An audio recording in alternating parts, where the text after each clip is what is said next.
everyone knows about Immanuel Kant.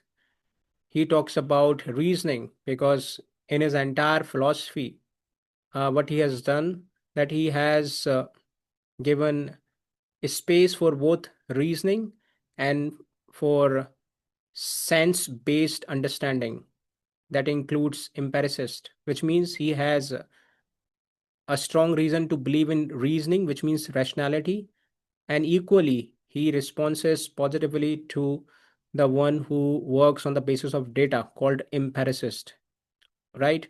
So what he talks about in this and what he does, he says that if you go with this pure reasoning, because one of the works called Critic of Pure Reasoning is basically delving around it.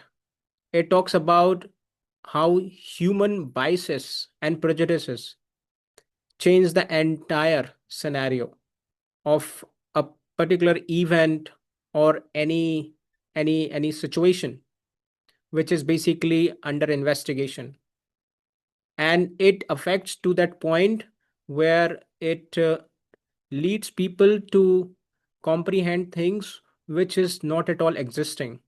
And if we allow this pure reasoning, it can certainly uh, assist us in observing the things the way it is.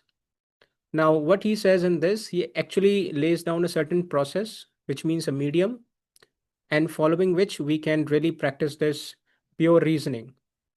So let's understand with this pure reasoning. Pure reasoning is when you know your biases, when you know your prejudices, when you know what is necessary to you, you also know what is needful to you. You also know the time as well as the space in the context the event is understood. So when you know and have a complete picture of all these factors working all together, and then you go on investigating the problem or the concern at hand in the name of event or situation whatsoever it is likely that you will be able to conclude it in the most effective manner, because then you will be able to comprehend the right picture of that event. For example, we talk about Mughals, we talk about British establishment, and we end up criticizing them. Mostly people who have a national fervor, they always want to talk about country's progress, including us. They always treat a certain kind of historical events in that way. But if